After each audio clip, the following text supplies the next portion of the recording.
Hello बच्चों, कैसे हो आप सभी। मैं हूं आपकी हिंदी शिक्षिका भावना और स्वागत है आपका मेरे चैनल हिंदी ज़रा हटके पर। आज हम पढ़ने जा रहे हैं कक्षा 9वीं की पाठ्य पुस्तक क्षितिज का पाठ नंबर 12 सर्वेश्वर दयाल सक्सेना द्वारा रचित कविता मेघ आए। कविता को पढ़ने से पहले आइए कवि का जीवन परिचय जान लेते हैं। सर्वेश्वर दयाल सक्सेना जी का जन्म उत्तर प्रदेश के बस्ती जिले में 1927 में हुआ। इन्होंने इलाहाबाद विश्वविद्यालय से उच्च शिक्षा ग्रहण की। आरंभ में उन्हें आजीविका हेतु काफ़ी संघर्ष करना पड़ा। आरंभ में मतलब स्टार्टिंग में उनको पैसे कमाने के लिए बहुत संघर्ष करना पड़ा था, पर बाद में दिनमान के उप संपादक और चर्चित बाल पत्रिका पराग के संपादक बने। यानी कि एक दिनमान मैगजीन थी, उसके ये क्या बने, को एडिटर आप बोल सकते हो, या फिर वाइस एडिटर। और जो बच्चों की एक मैगजीन आती थी पराग, उसके एडिटर बने। और सन 1983 में आकस्मिक इनका निधन हो गया, यानी अचानक इनकी मृत्यु हो गई। इनकी रचनाएं हैं काठ की घंटियां, बांस का पुल, एक सोनी नाव, गर्म हवाएं, कुआनो नदी, जंगल का दर्द, खुंटियों पर टंगे लोग। इनको साहित्य अकादमी पुरस्कार से भी सम्मानित किया गया है।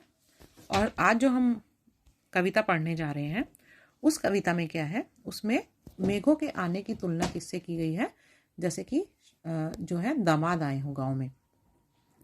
तो ग्रामीण संस्कृति में दामाद के आने पर बहुत खुशी मनाई जाती है। मतलब ग्रामीण संस्कृति मतलब गांव में जब भी दामाद आते हैं तो उनके आने पर बहुत खुशी मनाई जाती है, बहुत अच्छा वातावरण हो जाता है। तो यही सभी जो दृश्य है, ये दृश्य जो है इस कविता में प्रस्तुत किया गया है। यहाँ पर है क्या, एक गांव है जहाँ पर बहुत समय से बारिश नहीं हुई है। तो आज जो है गांव में बादल छाए हैं।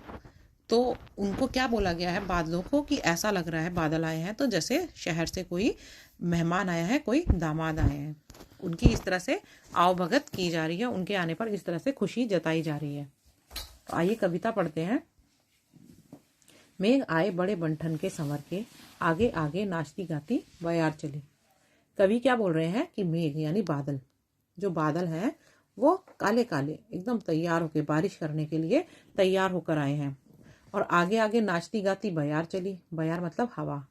जब बादल आ जाते हैं तो हवा चलने लगती है। तो यही बोल रहे हैं कि बादलों के आने से अब हवा चलने लगी है। दरवाजे खिड़कियां खुलने लगे गली गली। और गांव की गली गली में दरवाजे और खिड़कियां खुलने लगी हैं देखने के लिए, बादलों को देखने के लिए कि, और मौसम जो सुहावना हो गया है उसको देखने के लिए। पाहुन जो आए हो गांव में शहर के, ऐसा लग रहा है जैसे कि शहर से गांव में मेहमान आए हो। मेघ आए बड़े बंठन के संवर के, तो जो बादल आए हैं वो बड़े ही बंठन कर तैयार होकर आए हैं। अब इसको देखते हैं इस दृष्टि से कि गांव में कौन आया है, दामाद आए हैं। तो कवि क्या बोल रहे हैं कि गांव में जो गांव के दामाद हैं वो बहुत तैयार होकर सज संवर कर आए हैं। अब उनके आने से क्या है, उनके आगे आगे जो है गांव के बच्चे, हवा को क्या बोला गया, जैसे गांव के बच्चे जो है वो नाचते गाते चल रहे हैं, क्योंकि सबको बताने के लिए कि गांव में दामाद आए हैं। दरवाजे खिड़कियां खुलने लगे गली गली। और गली गली में, गांव की गली गली के जो दरवाजे हैं और जो खिड़कियां हैं वो उन मेहमान को, दामाद को देखने के लिए क्या है, खुल रहे हैं, देख रहे हैं कि कौन आया है। पाहुन जो आए हो गांव में शहर के, सब देखना चाहते हैं, क्योंकि जो शहर से गांव में जो मेहमान आए हैं उनको सब देखना चाहते हैं। तो मेघ आए बड़े बंठन के संवर के, क्योंकि गांव में जो दामाद हैं वो बड़े तैयार होकर बंठन कर आए हैं। पेड़ झुक झांकने लगे गर्दन उचकाए, आंधी चली धूल भागी घाघरा उठाए। बाकी चितवन उठा नदी ठिठकी घूंघट सर के, मेघ आए बड़े बंठन के संवर के। तो पहले वर्षा की दृष्टि से देखते हैं क्या बोल रहे हैं कवि, कि जो हवा चल रही है उससे पेड़ क्या हो रहे हैं, झुक रहे हैं। जैसे देखिए पेड़ जो है वो इस तरफ झुक रहा है, और फिर क्या होता है ना, ये फिर इस तरफ को जाते हैं तो ऐसा लगता है जैसे वो गर्दन उचका रहे हों। और पेड़ जो है वो हवा की वजह से कभी झुक रहे हैं और कभी ऊपर हो रहे हैं। आंधी चल रही है तो धूल भी ऐसे लग रही है जैसे घाघरा उठाकर भाग रही हो। और नदी क्या है, नदी जो है तेज हवा के चलने से ऐसा लग रही है जैसे हैरान होकर एक जगह खड़ी हो गई हो और तिरछी नजरों से बादलों को देख रही हो। और घूंघट सर के, ठीक है।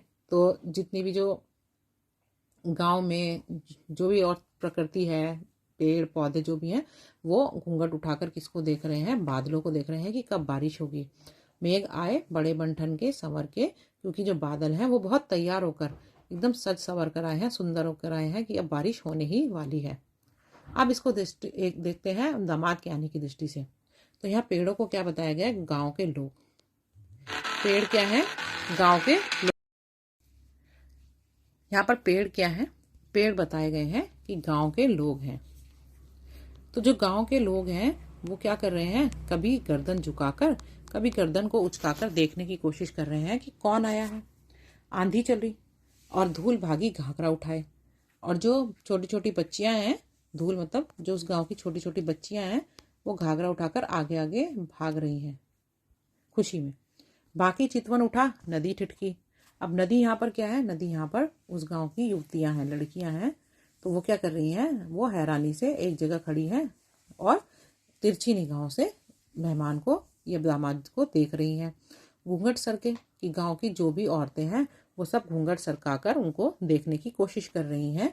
मेघ आए बड़े बनठन के संवर के, वो दामाद जो कि बहुत तैयार होकर बन ठन कर गाँव में आए हैं। बूढ़े पीपल ने आगे बढ़कर जुहार की, बरस बाद सुधी लीनी, बोली अकुलाई लता ओठ हो किवार की। हरसाया ताल लाया पानी भर परात भर के, मेघ आए बड़े बंठन के संवर के। तो जैसे ही बादल आए तो उस गांव का जो बूढ़ा पीपल का पेड़ है वो उसने क्या किया? उनका स्वागत किया। जो बादल आए हैं उनका स्वागत किसने किया? उस गांव के बूढ़े पीपल ने उनका स्वागत किया। और जो अभी तक प्यासी थी लताएं जो पेड़ के ऊपर इस तरह से लिपट कर उगी होती हैं, वो लताएं, तो बोल रहे हैं कि जो इतने समय से वो प्यासी लताएं थी वो भी क्या कर रही हैं? वो जो पेड़ों के पीछे से क्या बोल रही हैं कि बहुत सालों के बाद आपको हमारी याद आई। बादलों को क्या बोल रही हैं कि बहुत सालों से आपने यहाँ पे बारिश नहीं की, तो बहुत सालों बाद आपको हमारी याद आई है। और बारिश के आने की खुशी में ऐसा लग रहा है जैसे कि तालाब जो है वो बादलों के पैरों को धुलाने के लिए पानी भरकर लाया हो, खुशी के मारे। तो मेघ आए, जो बादल आए हैं, काले काले बादल, सुंदर बादल, बारिश वाले। अब इसको देखते हैं दामाद के दृष्टि से कि दामाद आए हैं तो क्या क्या हो रहा है। तो जब दामाद आए हैं तो जो बूढ़ा पीपल मतलब उन गांव के जो बूढ़ा व्यक्ति, सबसे बूढ़ा जो व्यक्ति होगा, उन्होंने क्या किया? दामाद का आगे बढ़कर स्वागत किया। गांव देहात में क्या होता है, जब भी किसी के घर में कोई आता है मेहमान, तो जो गांव का बुजुर्ग होते हैं वो उनके स्वागत करते हैं। तो यहाँ पर भी बूढ़ा पीपल कौन बताया गया है? गांव के जो बुजुर्ग व्यक्ति हैं, उन्होंने आगे बढ़कर क्या किया? दामाद का स्वागत किया। और बोली अकुलाई लता, अकुलाई मतलब व्याकुल, और लता यहाँ पर बताया गया है जो दामाद आया है उनकी पत्नी। तो जो व्याकुल लता है वो ओट हो किवाड़ की, किवाड़ मतलब दरवाजे, दरवाजे की ओट मतलब के पीछे से। तो जो लता है वो ऐसा लग रहा है दरवाजे के पीछे से बादल को क्या बोल रही है, वो मेहमान को क्या बोल रही है कि बरस बाद सुधी लीनी की, कितने सालों के बाद आपको मेरी याद आई है। हरसाया ताल लाया पानी भर परात भर के। और हरसाया ताल मतलब उन्हीं के जो परिवार है उनका एक सदस्य है, कोई सदस्य जो बहुत खुश है, और इस खुशी में ऐसा लग रहा है कि वो जो है परात भरकर पानी लाया है ताकि वो मेहमान के पैर धुलवा सके। मेघ आए बड़े बन के संवर के, जो दामाद बहुत बन कर संवर कर गांव में आए हैं। क्षितिज अटारी गहराई दामिनी दमकी, क्षमा करो गांठ खुल गई अब भ्रम की। बांध टूटा झरझर मिलन के अश्रु ढर के, मेघ आए बड़े बन के संवर के। क्षितिज अटारी गहराई मतलब क्षितिज वह जगह जहाँ पर धरती और आकाश मिलते हुए दिखाई देते हैं। तो जहाँ पर धरती और आकाश मिल रहे हैं मतलब दूर दूर तक आकाश में काले बादल छा गए हैं।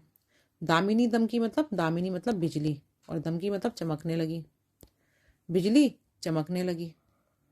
और गांव के सभी लोग क्या कह रहे हैं कि बादलों से कि हमें माफ़ कर दो, हमें लगा था कि आप तो यहाँ कभी नहीं आओगे, हमें भ्रम था कि आप कभी नहीं आओगे, पर अब हमारा वो भ्रम क्या हो गया है? दूर हो गया है।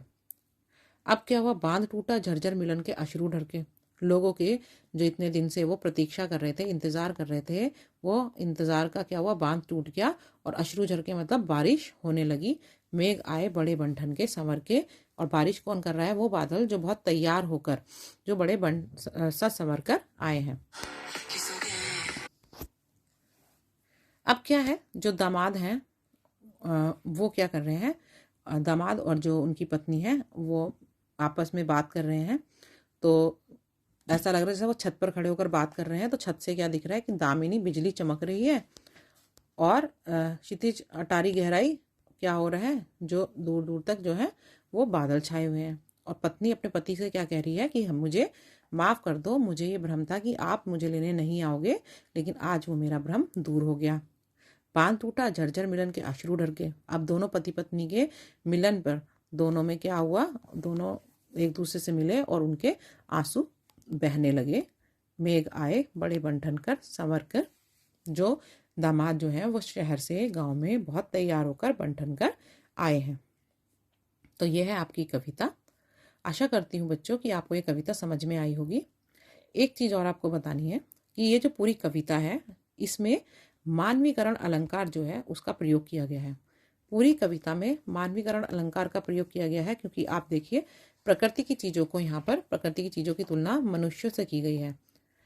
जैसे कि आपने देखा इसमें नदी की तुलना युवतियों से की गई है। पेड़ कौन है? गांव के लोग बताए गए हैं। बूढ़ा पीपल क्या बताया गया है कि गांव का बूढ़ा या बुजुर्ग व्यक्ति है। या फिर जो बच्चियां हैं वो है आंधी, तो आंधियों से बच्चियों की तुलना की गई है, आंधी को बच्ची बताया गया है। तो जहाँ पर भी जो प्राकृतिक चीज़ें होती हैं उनको जब मनुष्य की तरह हरकतें करते हुए दिखाया जाता है, वहाँ पर क्या होता है? हमारा मानवीकरण अलंकार होता है। और इस पूरी कविता में हमें यही दिखाया गया है। तो ये पूरी कविता मानवीकरण अलंकार का एक उपयुक्त क्या है? उदाहरण है। मैंने आपको मानवीकरण अलंकार अपनी एक वीडियो में सिखाया है। अगर आप वो वीडियो देखना चाहते हैं तो मैं डिस्क्रिप्शन में उसका लिंक दे दूँगी, वो आप ज़रूर देखिएगा। और आशा करती हूँ कि आपको ये कविता समझ में आई होगी। अगर आई है तो चैनल को सब्सक्राइब कर देना, वीडियो को लाइक कर देना और मिलते हैं अगले भाग में। धन्यवाद।